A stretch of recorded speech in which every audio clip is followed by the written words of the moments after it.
thank you for coming to show her off. Yeah. Stay, but we probably make a lot of noise during the meeting.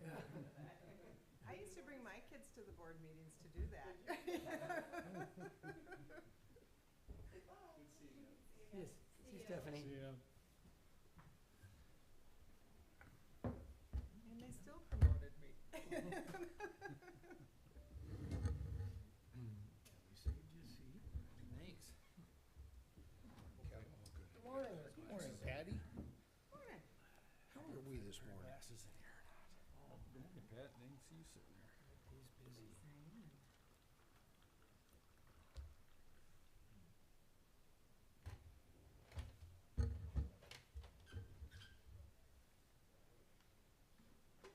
should have enough. Mr. Chairman, I'll have to run a quick meeting before my battery goes dead. You need to plug in? I got one. I just plug it in later if I need it.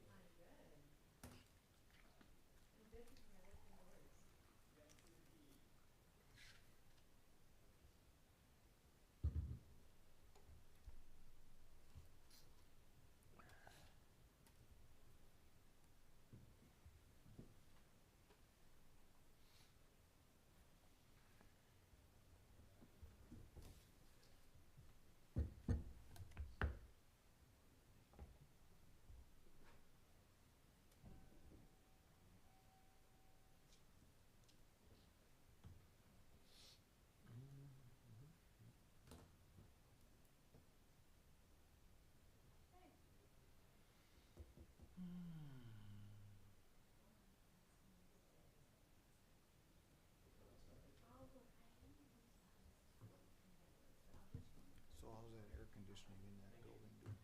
It's nice. Keeping It doesn't, I think it only, it's a big building, so it keeps about, I think it's to a point where it can't keep it cooler. I mean, yesterday it was a little warm in there, but today Today it'll be ain't complaining. It was probably 78, not real Oh my humid. God. But you open the doors and just, it's almost worse than when you're trying to, when you open the door in the winter, you're like, oh, I'll get to it, get it shut. I was out in my garage. Now you open that door, somebody go, shut that door. Is that I was out in my garage all day yesterday and, working. God, I just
Commissioners.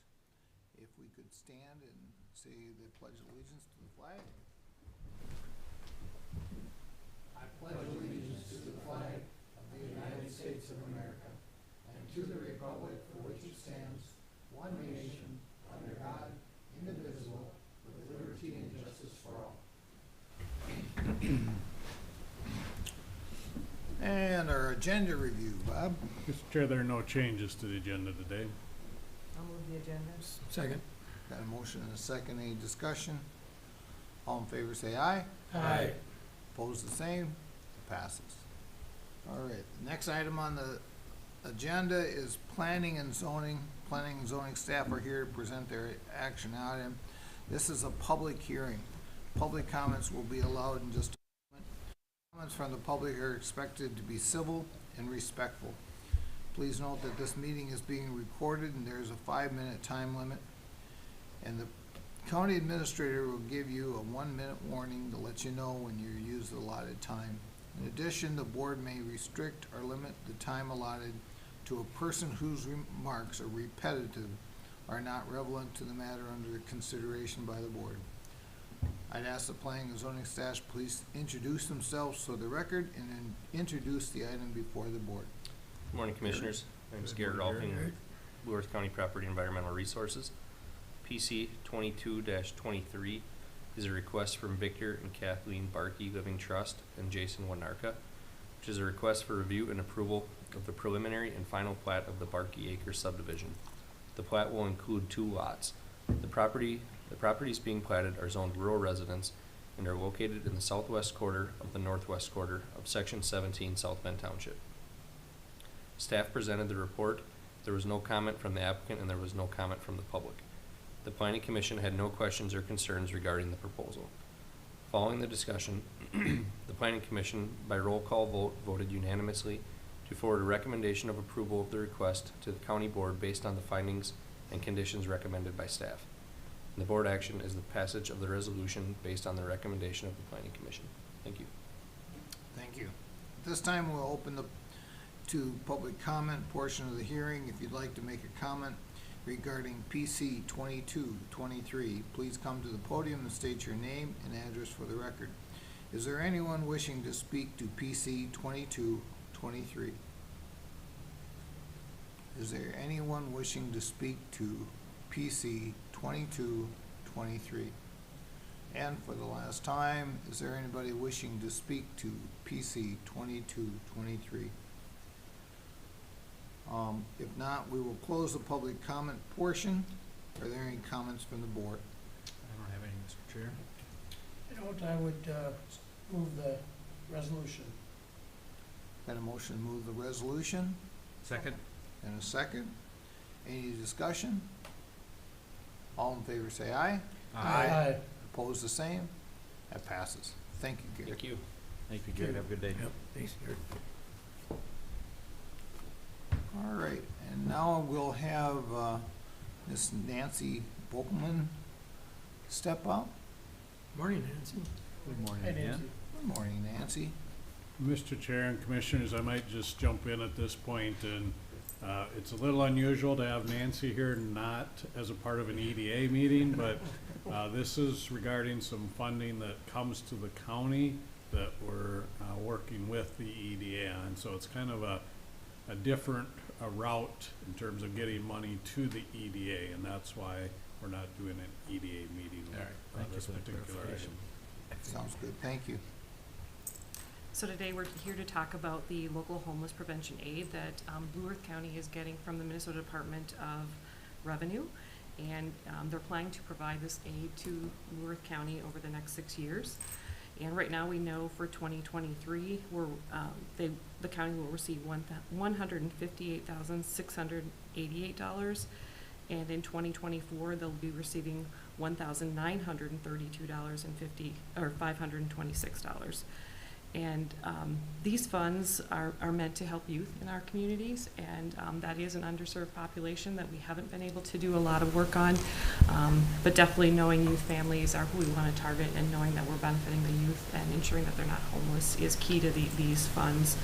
And So what the state has set out as guidelines are that we would serve children pre-K through 12th grade, and we'll be looking at different conditions. So those that are living in overcrowded conditions, paying more than 50% of their income towards rent, we're lacking a fixed, regular, adequate nighttime residence, so definitely that homeless piece. And currently, Minnesota Valley Action Council has a program called Homework Starts at Home, and they have already established that for the last several years with the school district here in Mankato. And so we want to mimic that program. We knew that they've been serving about 20 families a year, which isn't a lot of families, especially when we talked to the school district, and they probably had about 120 families that could use or benefit from these services. And so this money would definitely kind of piggyback off of that program and meeting that same kind of clientele. We'd use their same format that they already have. The difference that we have is we have a little bit more funding, so we're hoping we can serve between 40 to 50 families on an annual basis.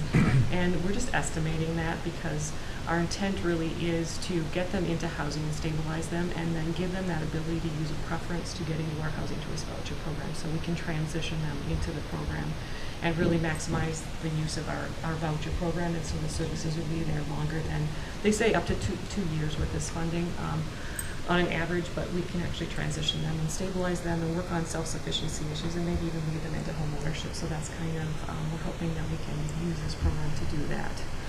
And so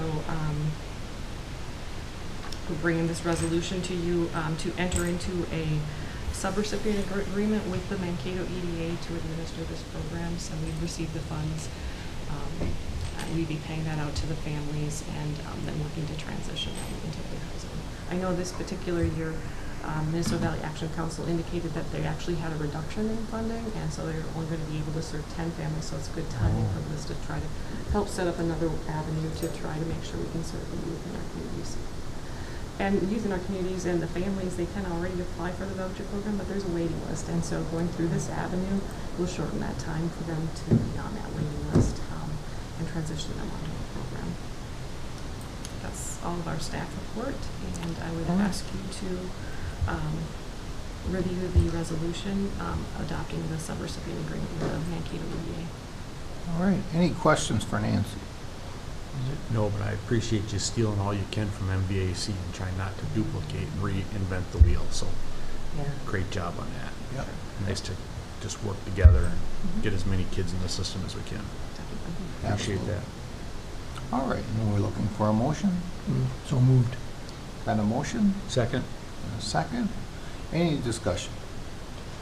I think, I don't know if there's any, is there any self-help or anything that goes along with this as far as getting people, I don't know, employment and stuff, I think, or looking for helping, that kind of thing, or?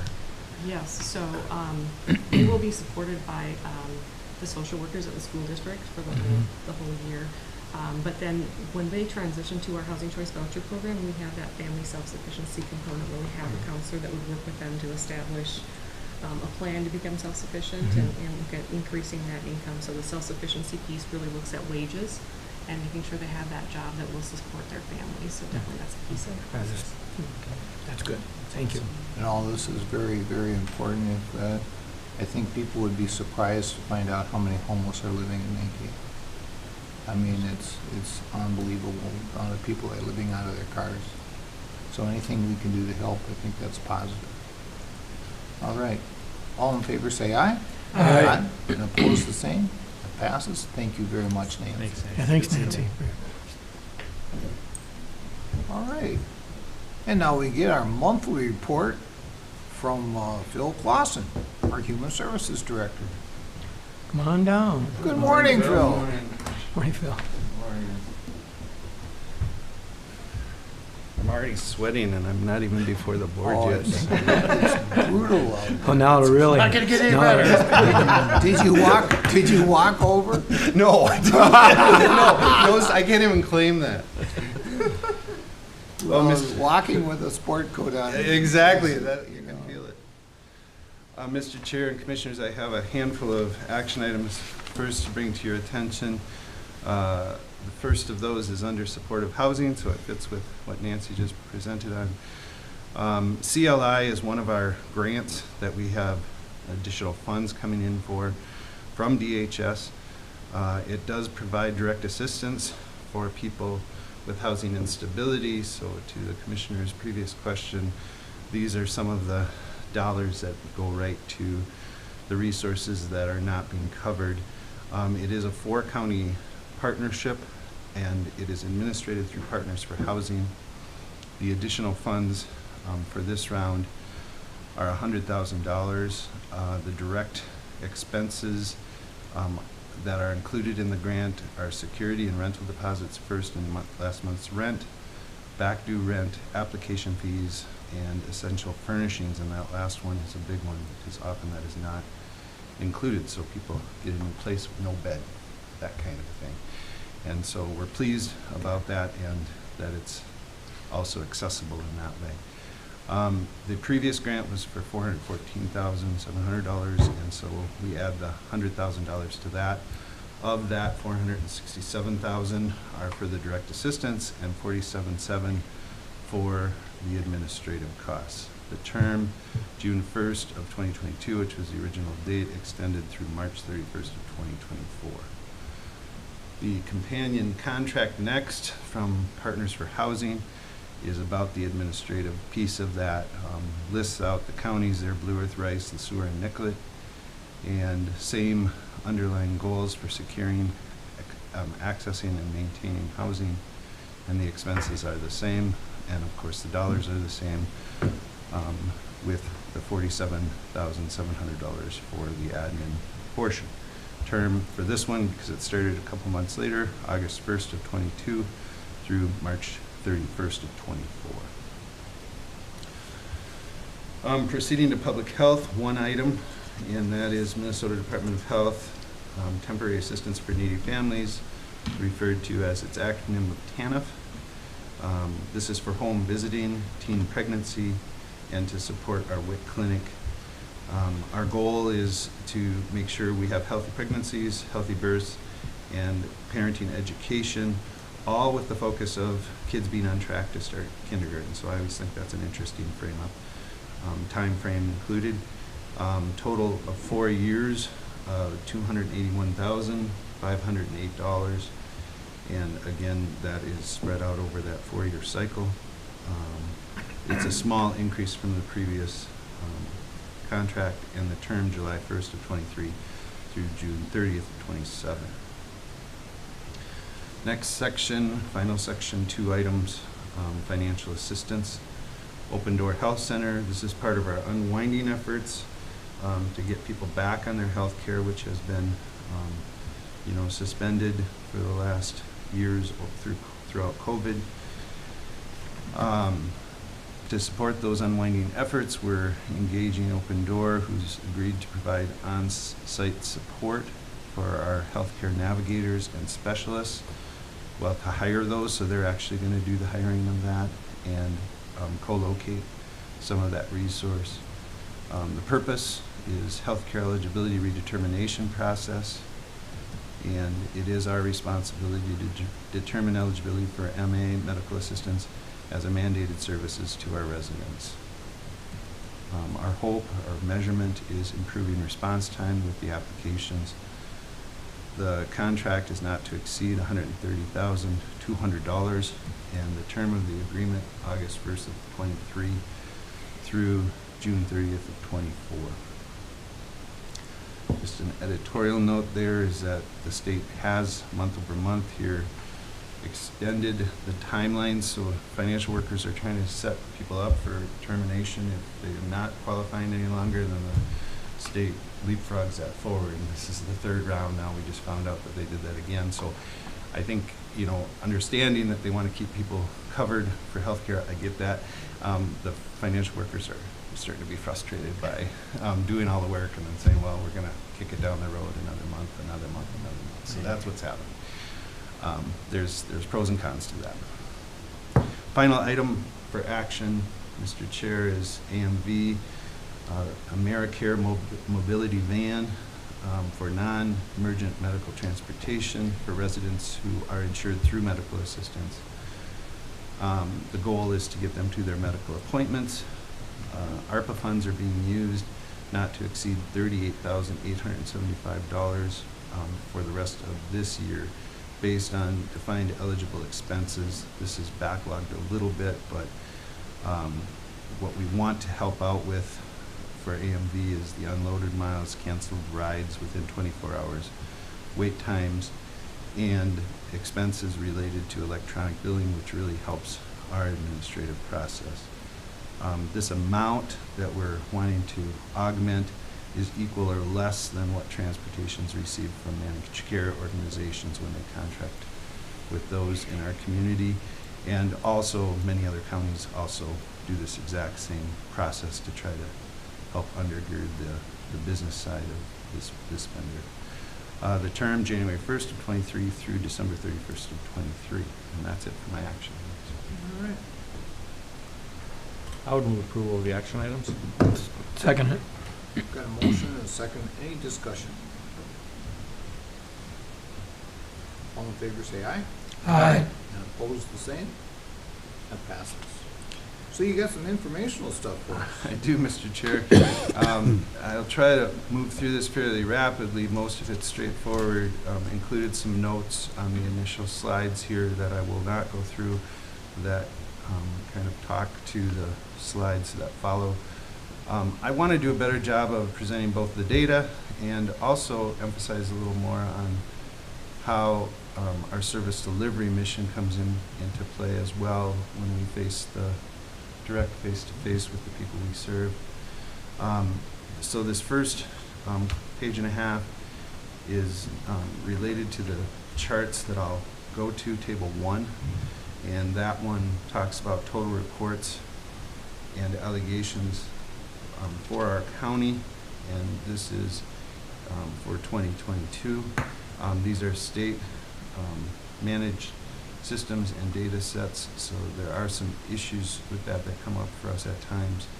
The key numbers there: agency reports 371, allegations at 499, and the note below that often we'll get multiple allegations reported on the same case, which is absolutely what we want. We want as many reports and as much information as we possibly can. So we encourage people to report or even over-report if there is such a thing, because it only helps what we're trying to do here. You'll see these numbers compared to last year, which are somewhat similar. There was a high watermark with agency reports last year in 21, and the allegations were actually a little bit less in that way, but fairly stable picture. I do want to emphasize that first bullet under the box is all reports go to this MARC system, and so if you do get calls, it just and somebody wanting to report something that's adult protection related, it's best that they just report right to that system, and so it just cuts out the steps of phone calls, because we're going to have them do that anyway. So just a note. Table 2 is a breakdown of the responses that we had. DHS does track this, and statistically they want our numbers to go up, which they have gone up slightly. It's always kind of an interesting pressure point, because you want each case to be represented individually, but there is that overall picture too that I think has merit. So the fact that we blipped up a bit is a good thing. You'll see the reports against the numbers that are actually screened in, so the 371 again, and 102 cases that were met statutory requirements to be screened in and investigated further. The third table breaks that down then, and I won't go through each column, but you'll see how they break out into their different categories of what's being reported, the totals, and then the determination, if it's substantiated, if it was a false report, inconclusive, or no determination. And I do want to comment a little more on the no determination issue here in a minute. If I could just go to foster care and then come back to that issue. The foster care also slides show, first of all, the categories that were served: developmental disabilities, physical disabilities, brain injury, chemical dependency, mental health, and the elderly all can access foster care. And this is all under Ann Broskoff and Children and Family. This part is in Children and Family Services with licensing. The prior one was in Adult Protection, is under Lynette Ayers and Disability Services. You'll see the number of homes, and really that following chart is a capacity chart, which is really important. That we're maintaining our corporate foster care is good. It's a resource that we're absolutely dependent on. If you look at the roll-up of the numbers of beds, so in our county, the number of homes that are licensed is 112 under corporate foster care. The number of beds total is 392 if you add up the columns in the chart.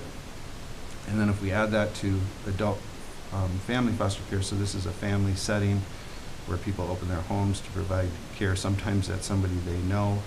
The open beds, sometimes they take a hiatus or a break, and so that's usually represented. But if you add that all up, it's 409 beds, so it's a significant amount of people that are securing their, or stabilizing their living situation through these means.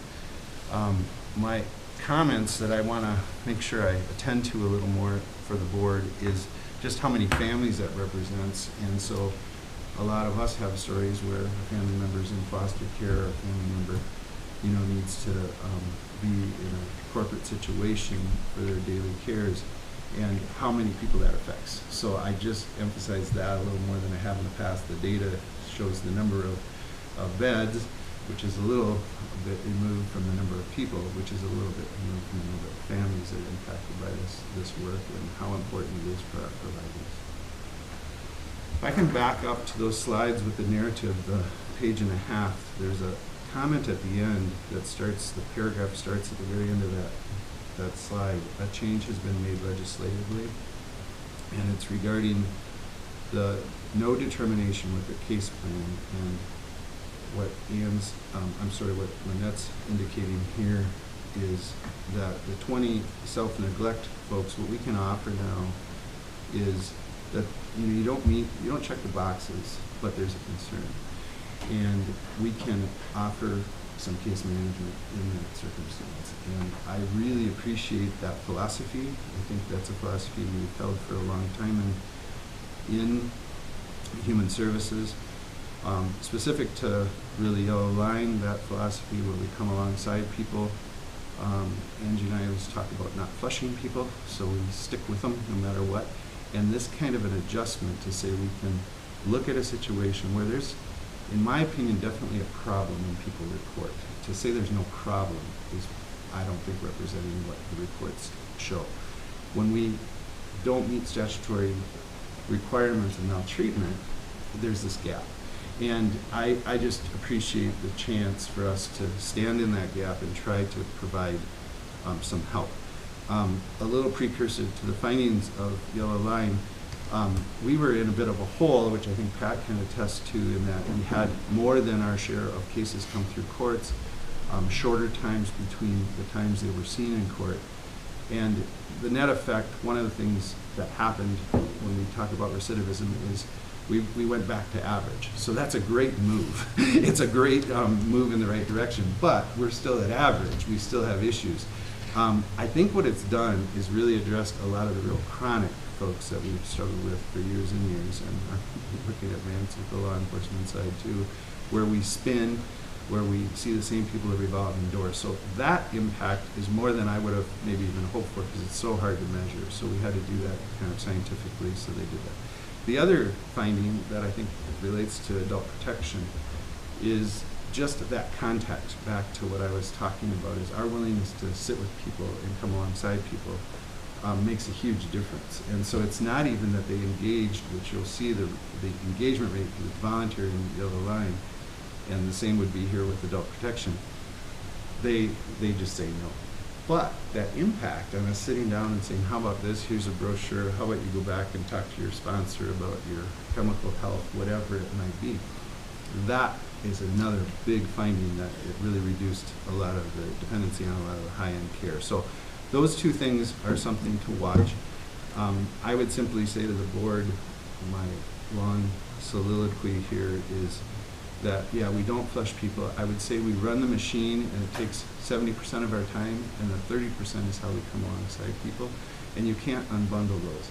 On busy days, all you can do is run the machine, and that gets frustrating. So we need that time to say, what do you really need?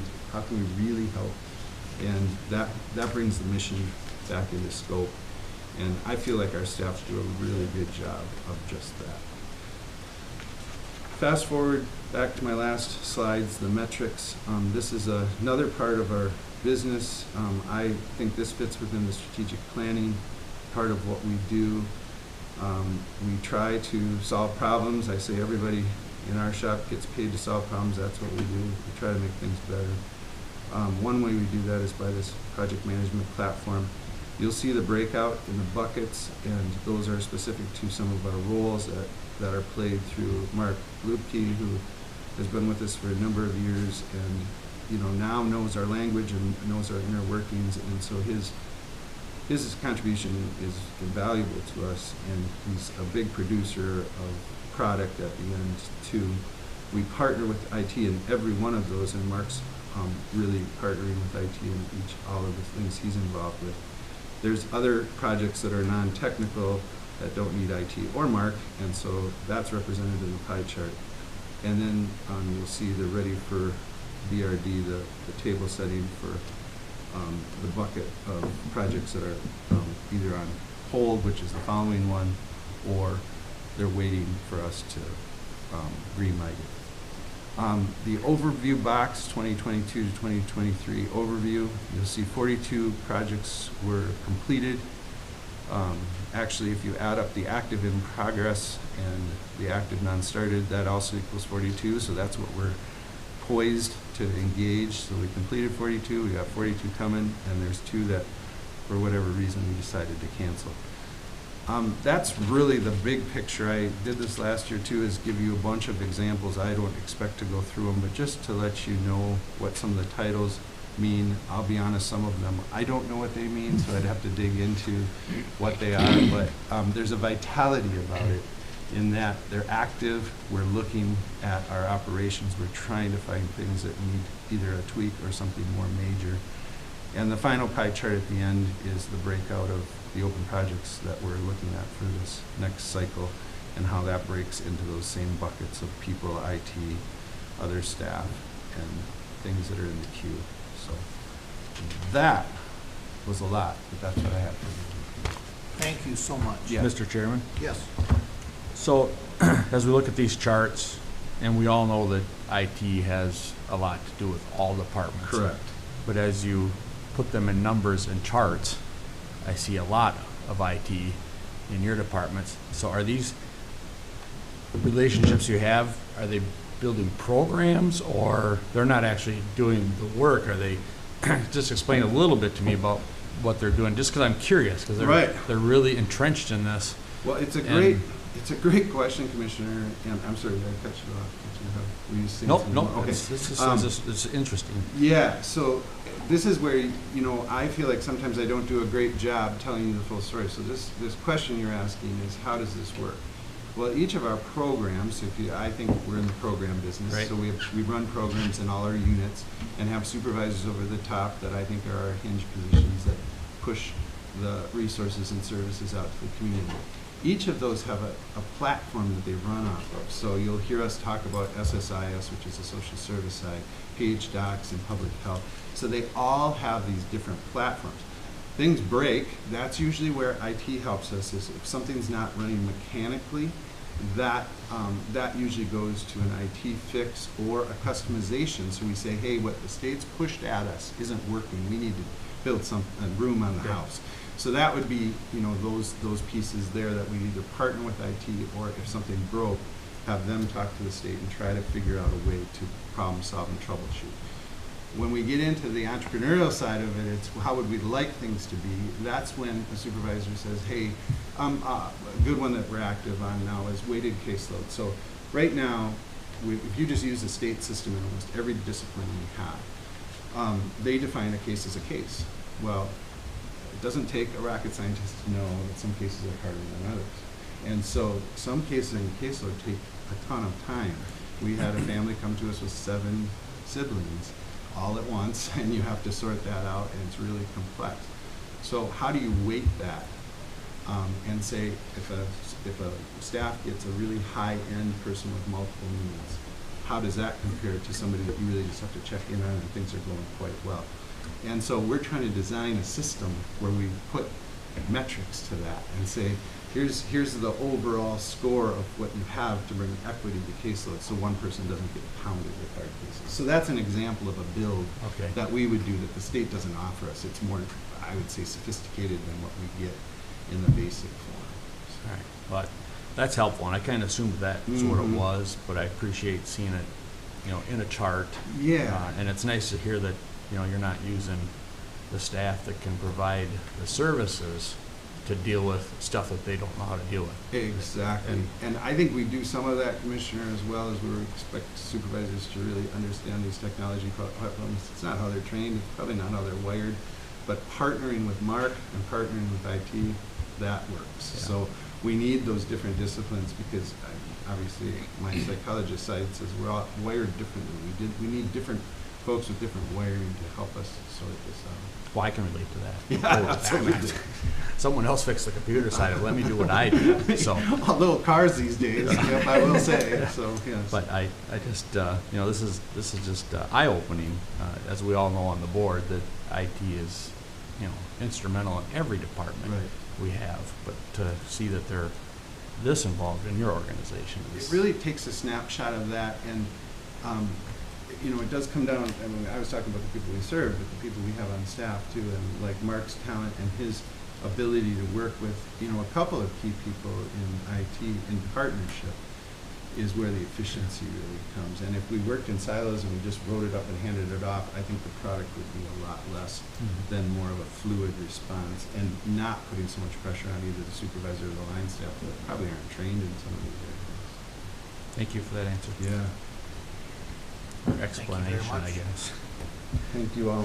Thank you, Phil. You have a Good to great see you. day. Thanks, Yeah. Phil. Thank you. Stay cool. Sit in my truck for a while. See you. Maybe you wanna Take care. start it and let it cool off. Yeah, remote start. So if your air conditioning ain't working in your office, Tim's right here in the audience. Michael?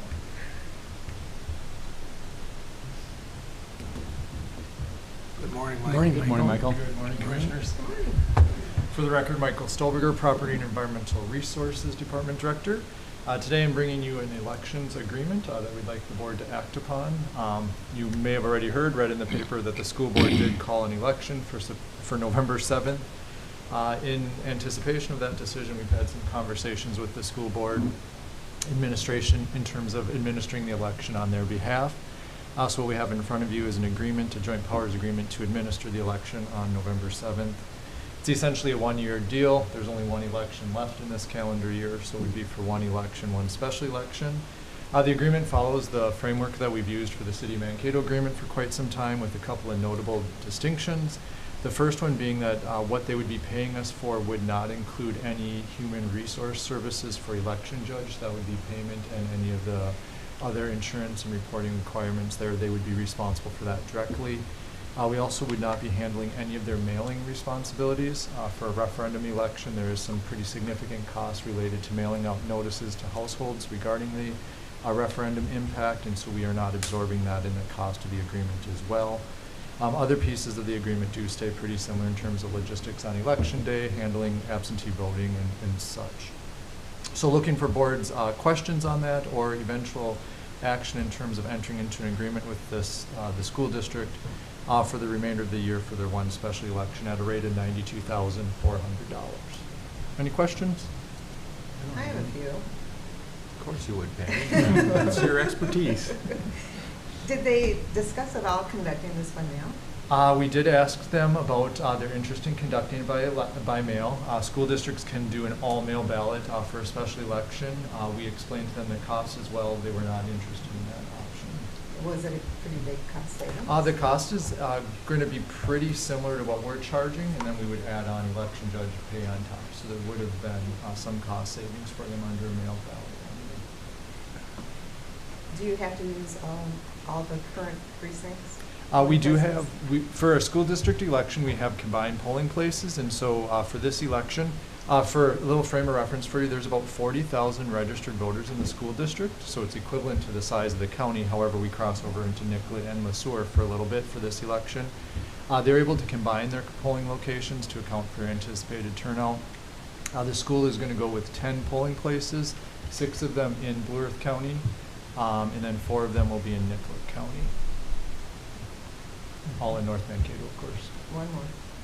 Are there any mail precincts in this? There are some mail precincts. They have, the school has elected to have those voters vote in person in one of the combined locations. So they've been assigned to locations. So there'll be no mail ballots. There will be no mail ballots automatically mailed out. Folks can still vote by absentee ballot via the Right. mail process if they wish to, but we won't have any mail ballot voters. So the folks in Skyline, for example, will have to go to polling place St. Joe's in this instance. So we've already had to start thinking about how we're going to train voters for this election and then retrain them for the elections in March because they will have different experiences. But the elections will hopefully be different enough for them that we can work through that communication. The permanent absentees, has that started yet? The permanent, you're testing me on all of our, we had pages, we have pages after pages of election law changes this year. That does not go into effect yet for this election, so we will still be mailing out notices. Some folks choose to vote by absentee ballot automatically. We have to send them an application so that we can return a ballot to them. We still have to follow that process until about summer of next year. For the next election. Yeah, and then once we get into next election, those folks will automatically receive a ballot if they elect to do so. But not quite on that one yet. We have several of the other laws are going into effect. Yeah. Okay, I'm done with my questions. Thank you. Are we done, Pat? Well, I had many when I I went think through that's, this. that's what this is all about. We need to have the questions answered. Yeah. So that's good. And in reference to that, as we were looking at offering this service to the school, we do see this as an opportunity for us to train some of our newer staff working in elections and also gives us a practice run on this election. We don't expect a very high turnout. That's just not typical for a special election in general or a school-related special election. So it'll be a really good opportunity for us to work through some of the new law requirements and also just make sure folks have some experience before we hit the big game next year in 2024. And you get to work in other counties. We get to bring some of our expertise into other counties. That's correct. All right. So yes, would be looking for a motion to approve the joint powers agreement for the rest of this calendar year, please. So moved. Second. I got a motion and a second. Any more discussion? All in favor say aye. Aye. And opposed the same. Passes. Thank you. Michael. Thank you, Michael. Thanks, Michael. Tim?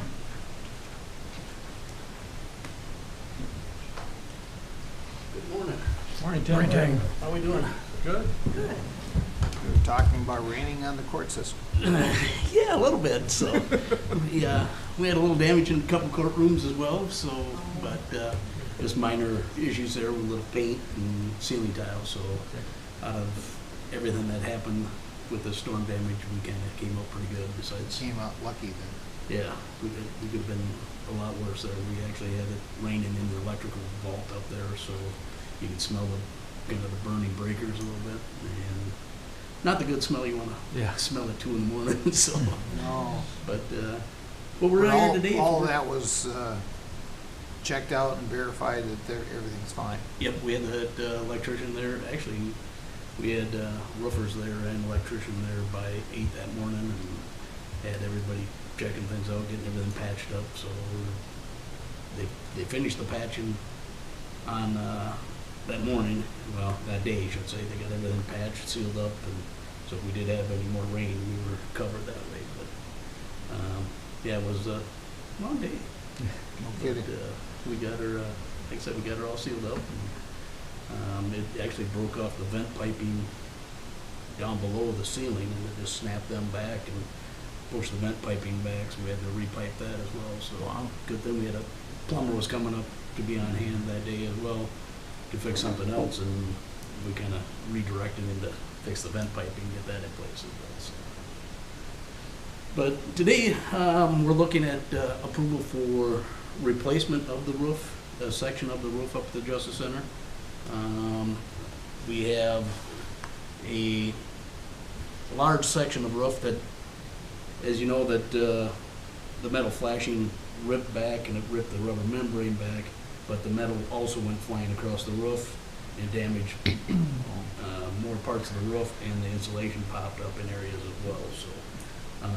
So we're replacing a pretty good section of that roof.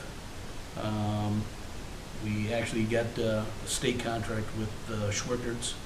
That they're the ones that gave us the pricing for this repair at a dollar amount of $328,540.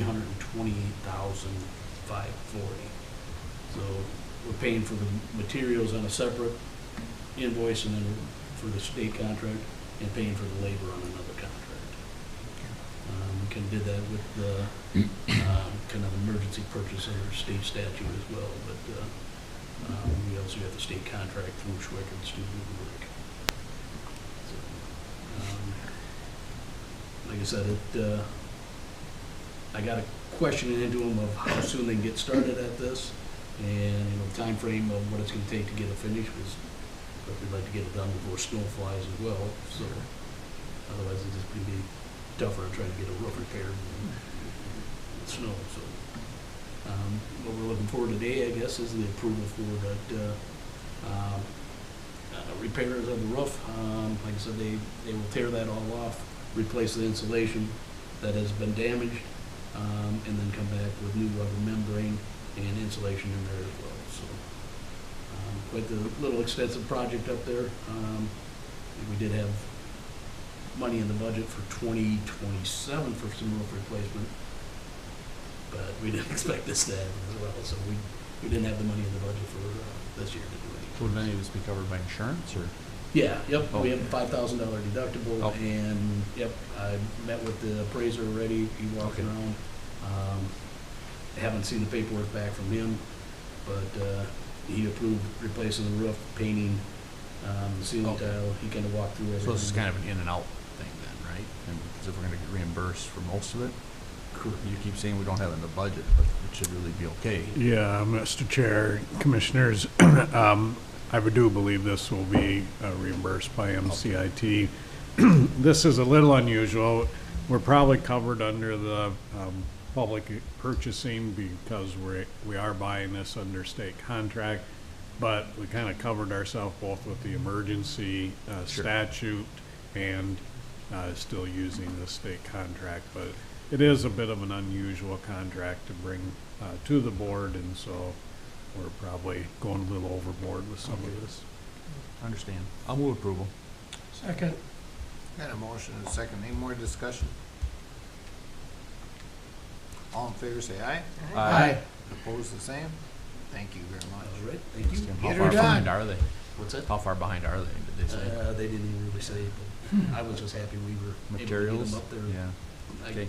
kind of texted the guy at 6 in the morning and said, as soon as you get this, please contact me. And he looked at his phone, he goes, I knew something was wrong, you don't call me at 6 in the morning. So, but they had everybody up there by 8 with the crane and everything, so that, All right. they moved quick. So, thank you. Thank you, Jim. Squeeze as much as we can out of MCIT. Since they're here today, what the heck? What a coincidence. All right. And we'll go into administration, Bob? Well, Mr. Chair and Commissioners, the first item is the county board minutes for August 8th. I'll move the minutes. Second. Got a motion and a second. Any discussion? All in favor, say aye. Aye. And opposed, the same. Passes. Next are the bills for the 2 weeks indicated. So moved. Second. Got a motion and a second for the bills. Any discussion? All in favor, say aye. Aye. And opposed, the same. Passes. Mr. Chair and Commissioners, item number 8 in your packet is the Human Resources Department agenda. Do have one action item for the board, and there is a memo in the packet that outlines some of this. We're asking for authorization for a .2 FTE temporary on-call dispatcher. This is a position in the sheriff's department that obviously responds to 911 calls. And we've actually been having some turnover in that area to the point where we are working our folks pretty hard with overtime. We have some previously employed dispatchers that have indicated a willingness to work on a very temporary on-call sort of basis.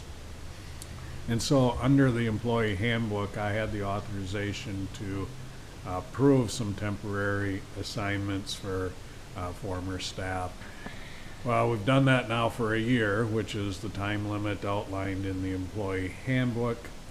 And so we're at a point where we either need to formalize that kind of on-call arrangement or stop that practice. And so the request in front of the board today is to authorize a .2 FTE, which would give some flexibility to the department. We actually have 3 former employees that are doing, very temporary on-call sorts of work.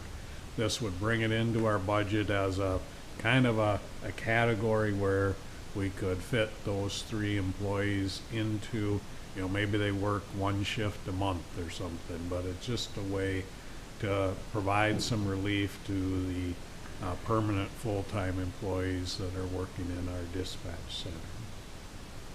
So it's off-cycle, a little unusual, but again, trying to build some flexibility into the work that's obviously necessary in our community. It sounds like a really good idea. Well, we're very fortunate that we have these former employees that are willing to, come back and assist us a little bit. Like I say, it might be 1 shift a month or something, but it's 1 less that we have to rely on our permanent staff to fill when we're short some dispatchers. Mr. Chairman, I'm comfortable with this language and even the off cycles, as much as we don't like to do that. But the only thing I'm concerned about is the .2 enough. Do you need a little more to give you a little more? We are having such an issue with dispatchers. Right now, we're actually less than .1, Okay. so this does build in some capacity beyond what we've had previously, but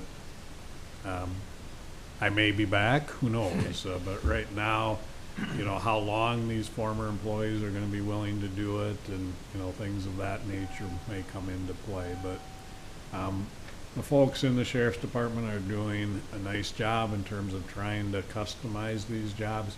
We didn't used to have part-time dispatchers. We've now added those, and that's increased some opportunities for some folks that would be interested in this work. And so we're trying everything we can to continue to provide the service needed. I will move approval. I'll second that. And motion is second, any discussion? I would just like to add that if you see more of a need for it, please come forward, because I think that's very important that we keep that. Appreciate that feedback. And feeding off what Commissioner Brunder was saying, if we put it like at a .4, it certainly wouldn't make it, all it did give us is the capacity. It wouldn't cause us to hire more people or get more people on. All it does is give us that capacity to know, and obviously then it goes on the budget. Right. If we keep it in that temporary on-call category of employee, if we're fully staffed, we wouldn't utilize this. But Right. until we get to that point, if you want to go higher, I doubt the department would Well, turn that down. I'll amend my motion to .4. I'll second. Bob will use good discretion. I'm not worried about Yeah. that. Yeah, that's what I was, thank you. Okay? I second the amendment. Okay. All in favor on the amendment?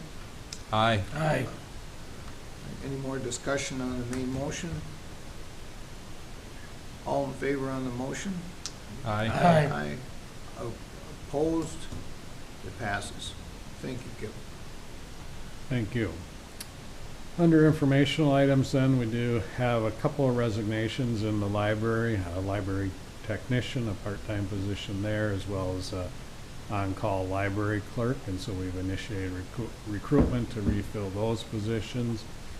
And we had a number of movements within our jail in terms of if you actually jump down to letter H, there's a resignation of a correctional officer. That's a full-time position. Then you jump back up to item E. We had a part-timer moved to full-time. And then item G, a full-timer moved down to part-time. And so at the end of the day, we're initiating recruitment to fill a part-time correctional officer. And then item I says 2 correctional officers. The correction there is that it should only be 1 full-time correctional officer. So you followed all that movement. We netted out with 1 full-time and 1 part-time recruitment. Okay. Then in our corrections department, we had a promotion of a clerical specialist 3 to a probation officer 1. So we've initiated recruitment to refill that clerical specialist.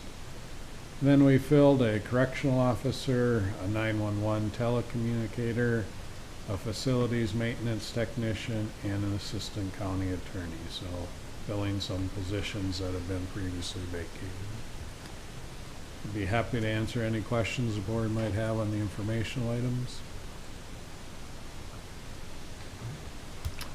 Seeing none, item 9 in your packet is a memo regarding some NACO committee appointments. Commissioner O'Connor has been appointed to a couple of NACO committees, and so just to kind of recognize those appointments and get them onto our committees list, we're recommending approval of those appointments. I'll move approval. Second? Got a motion and a second. Any discussion? Thank you for doing it, Patty. All in favor say aye. Aye. And opposed the same. Thank you. Item number 10 in your packet is the second quarter donations. You'll see in the report that we had monetary donations of a little over 13,000. Most of that is in our library summer learning program, although there were some donations as well to the Sheriff's Department for a dive team. Then there's also on the second page a report of in-kind donations given to the library, and you see the list there. And that goes for a couple of pages, and then I guess it'd be the 4th page. There is a listing of volunteers, their time that is given to the library, and that goes through page 5 for a total of $1,260. And so we're asking the board to accept these second quarter donations. So moved. Second? Got a motion and a second. Any discussion? All in favor say aye. Aye. And opposed the same. Thank you. That's all I have for you, Mr. Chair. That's all we have, and then we are blessed to have staff from MCIT. Feel free to come on up. You can come on up too if you want. Yeah. We're pretty friendly up here.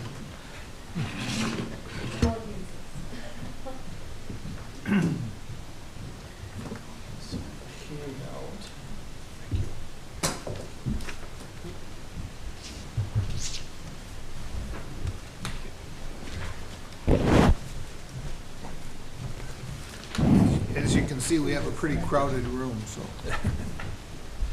Good morning. Morning. And if you introduce yourselves and give them who you're associated with. Yep. So my name is Kevin Balfans. I'm the Director of Field Services with the Minnesota Counties Intergovernmental Trust. And with me today is... I'm Alethea Sheridan, also with the Minnesota County Intergovernmental Trust, loss control consultant of the Southern Region Office. Thank you, too. Go ahead. Well, thank you for putting us on the agenda today. We are visiting all of the county members in the state, and I was happy to be able to come down here today. There's 4 of us that are presenting, so because often the meetings are on the same day, we're pretty spread out throughout the state and throughout the year. So, as I mentioned, this is my 17th year with MCIT, and I actually presented this presentation here about 10 years ago, so I'm happy to be back. Before you is a handout that I have. I recognize you can read, and so I'm not going to read this to you, but I am going to use it as a outline to talk about more specific items and draw a few of the pieces out. So I also recognize a lot of faces here, so I recognize that you also are familiar somewhat with MCIT, but I'm going to give the basic overview. So MCIT is a true joint powers public entity. We are not an insurance company. We do not have a profit motive. We have 81 of the 87 counties as members. You can imagine the ones that aren't members are self-insured. They are St. Louis, Anoka, Ramsey, Washington, Hennepin, and Olmsted counties are self-insured and probably would not be a good fit for the trust just because of their size. We also have 350 other non-county members. They're all public entities or somehow associated with county government. So those are joint powers, agricultural societies, soil and water conservation districts, among others. And we do provide property, liability, workers' compensation, bond, and cyber coverage, as well as auto to our members. The first page there talks a little bit more about our mission statement and other items about MCIT. Moving on to the second page. The second page on the top talks about reinsurance and how it was maintained at acceptable costs for 2023, and we're in the process of developing that for 2024 right now. This is an important point, and that's why it's top center, or top of the first page, is that the reinsurance is really one of the major drivers beyond claim activities of our costs to do or provide services. And so we purchase reinsurance coverage for both property, liability, and workers' compensation. And the idea there is that there's no way that we could have enough money on hand to pay all of the potential claims that could come in. And so we purchase reinsurance or insurance for insurance. I will tell you is that the genesis of insurance pools, such as MCIT, were all formed in the late 1970s and early 1980s when traditional insurance left the municipal market. And that's a similar origin story for pools throughout the country. And so we are always concerned or monitoring our ability to purchase reinsurance because we're afraid that the reinsurance market may exit the municipal program also. But again, good news, we are able to maintain that coverage. I will add is that Blue Earth County joined MCIT in 1980, and so we would really consider you one of our founding or charter members. The box in the blue on the top talks about cyber coverage. Cyber coverage is, as you know, an important coverage that is newer in insurance product. We've had this probably 6 or 7 years, and we were able to take that in-house this year when Hartford Steam Boiler, our cyber insurance carrier, exited the market for municipalities. And our board chose to take that in-house and become self-insured and then purchase reinsurance for the higher exposures.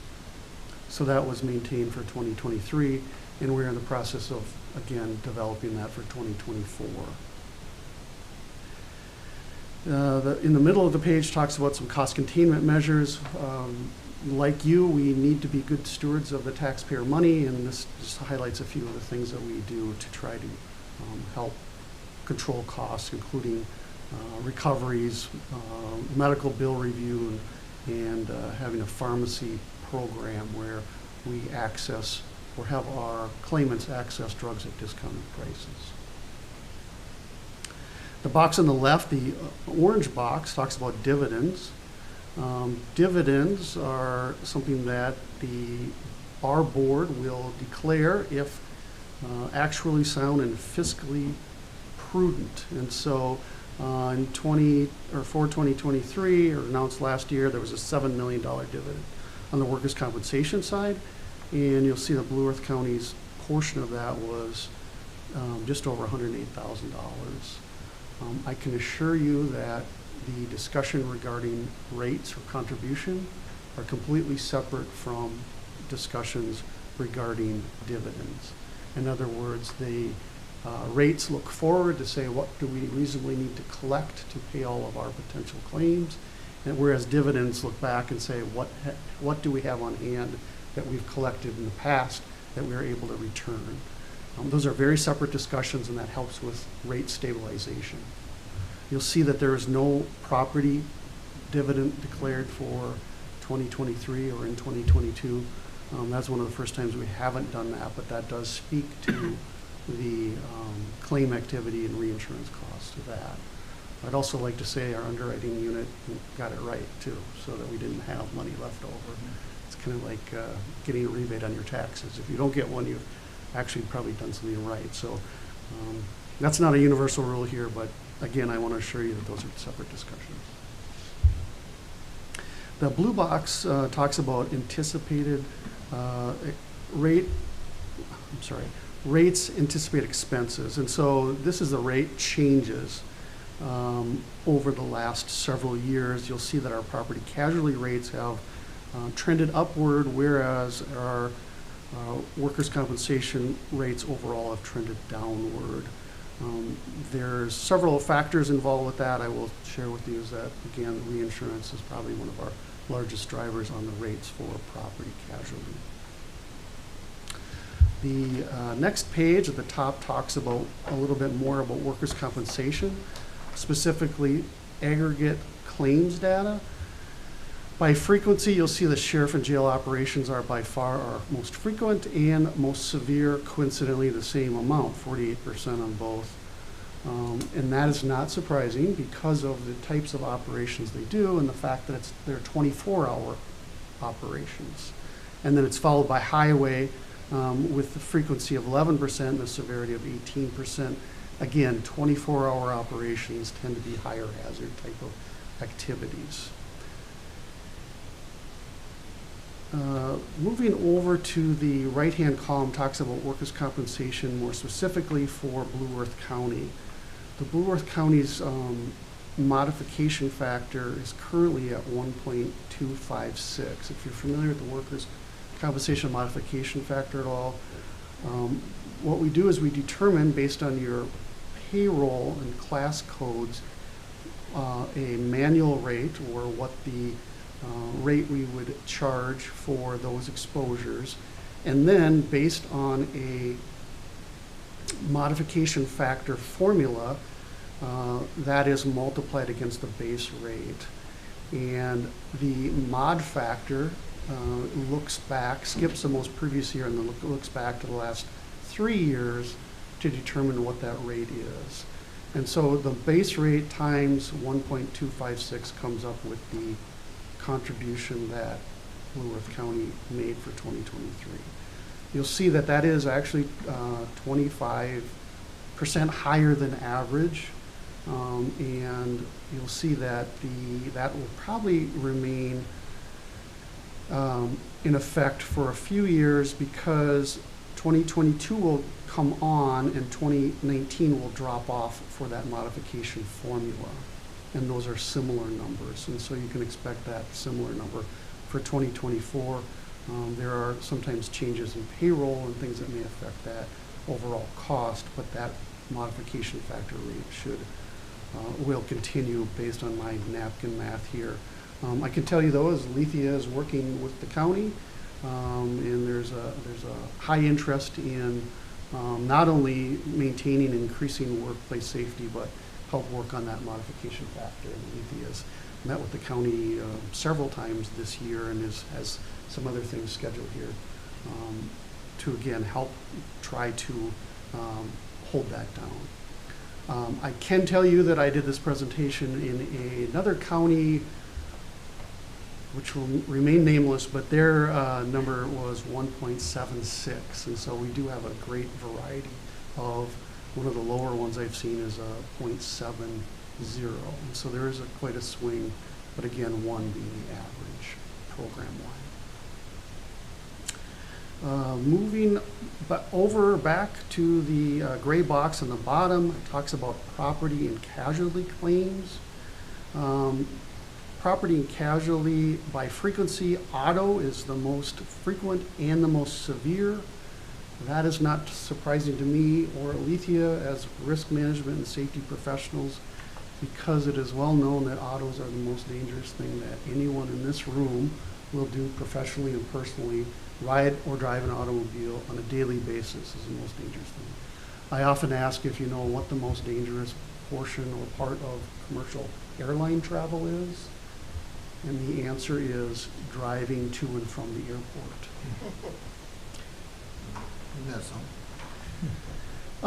The next frequency and severity exposures are under property with 16%, but 31% of the severity, and then followed by general liability, with law enforcement liability being the highest, or the 20% of that third highest severe exposure. And that, again, because of the types of operations we're doing, that does not surprise me. There's a lot of efforts being put forth to try to help mitigate that, but again, the types of operations does lend to that. Okay, moving on to the last page. The last page talks about some of the services that MCIT provides to its membership. I already spoke about Alethea and her ability to come and provide services to member counties from a loss prevention standpoint. We also have a risk management consultant, or you have one assigned, Tom Supas, who's actually pictured there in the black. Here he's in the field meeting with a county agricultural society and the county representative themselves. In this case, the county owned the property and the fair owned the buildings, and so they have a joint interest in maintaining or controlling losses. And Tom was out there helping facilitate some of those discussions. The box on the top right highlights some of our awareness and prevention materials. We happen to have the data security for public entities essentials resource that we developed. We found that when we were looking for resources for our membership specific to public entities, that there really wasn't a succinct document, and so we developed our own. In addition, you'll see that there's a checklist there. It's actually a self-assessment list for cybersecurity, another resource that we like to promote. This is like 42, 43 questions. It's kind of a checkup to see where each of our members are at in regards to their cybersecurity or cyber controls. This is a similar checklist that an independent insurance agent or independent insurance company would use to determine your insurability. Because you belong to a pool, that is not something that is underwriting driven. In other words, we do not underwrite. We have all of our members have cyber coverage through us, regardless of their exposure or controls. However, obviously, the better controls you have, the better we are as you are not only as an individual entity, but we are as a pool. I would also like to add is that we have a lot of other resources on our website, mcit.org, not only dealing with data security and cyber exposures, but all types of different exposures. Anything that you can imagine, we probably have some type of resource or materials on our website to help our membership not only identify but control risk. We have also do participate in training for officials and employees. In the box on the lower left there, you'll see Sonia Gugamis from our office, one of our staff attorneys, presenting at the AMC conference. And if you squint, you may see the back of your own head or one of your colleagues. But we regularly participate in the AMC conference, and as well as other groups that our members are members of, including administrators and highway engineers, et cetera. We also have a significant number of workshops and also online webinars that we host throughout the year. We also have a Peace Officers accredited training program that we participate in with the League of Minnesota Cities Insurance Trust. That is a really good program that provides timely training for law enforcement officers. It's underwritten by MCIT, but there is a subscription to that. I do not believe Blue Earth currently participates in that, but we always encourage looking at that for potential membership. Shifting over to the other box, talks about access to service partners. The Employee Assistance Program, which hopefully you're familiar with, is something that is provided through your membership with MCIT, and that's at no charge. So all employees and their family members, as well as all elected officials and their immediate family members, have no charge access to the Employee Assistance Program. And that's up to 6 sessions or 6 counseling sessions per topic or per issue. And that is really a risk management tool that was put in place years ago by MCIT with the idea that if employees and elected officials are able to address personal issues outside of the workplace, it will help with workplace safety and liability issues within the workplace, as well as ideally create more productive and engaged and happy employees.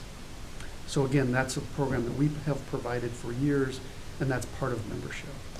In addition, the Minnesota Safety Council, all MCIT members are member of the Minnesota Safety Council through our participation, or through your participation with us, and have access to their materials at either no charge or discounted rates, including access to their annual conference at a discounted rate. I actually sit on the Safety Council board and represent counties for that organization. And then finally listed there is Hartford Steam Boiler and Pressure Vessel Inspections. All of our members that have boilers and pressure vessels, including air tanks and highway garages, that require state inspections is done by Hartford Steam Boiler through us at no charge. It's included with membership. And not only provides that service, but also files that information with the state. So that takes out that need to do that by our members.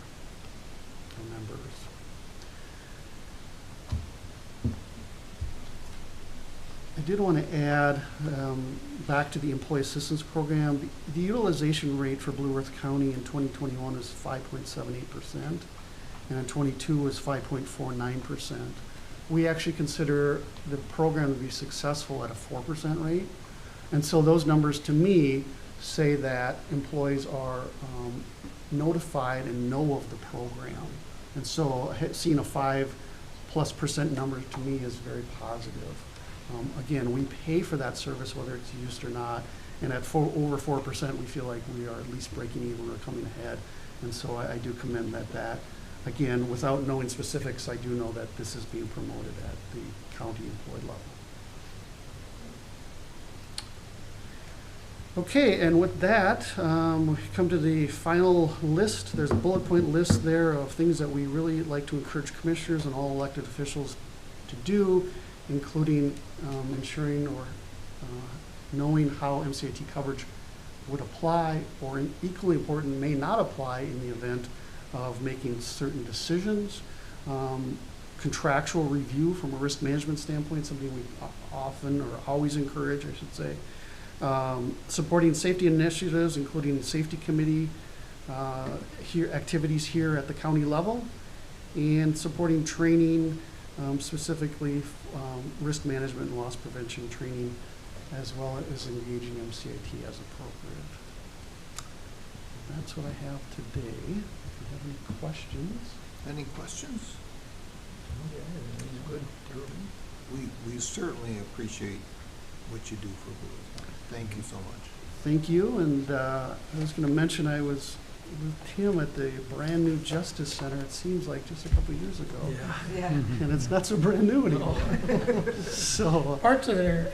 yeah. Parts are going to be. Yeah. Well, right. And it was Leakiest bonus yet again, but that's okay. All right. Okay, Thank you very much. thank you, and Thank we'll you. likely see you at the AMC conference, if not one of our training events. Yeah. Have a good day. Well, and it looks like, we're right down to commissioners' reports, unless there's something else. Bob? No, Mr. Chair, you're right on. All right. Mark? You wanna get us started today? Okay. Not too much after August 8th, after Excel meeting and tour. And just, August 9th did get a little bit on my mind with Micah. And then August 18th did have All Seasons Arena. And we picked a construction manager for our projects, for improvements to ice. So that really concludes my report. See how short? All right. Kip? My report is relatively short also after our tour, which I really enjoyed. It was very interesting to get through that whole plant again. I was through there many years ago.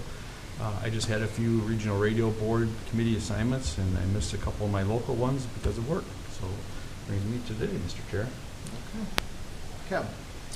Since our August 8th meeting on August 10th, we had a drainage work group meeting I attended, as well as SWCD meeting.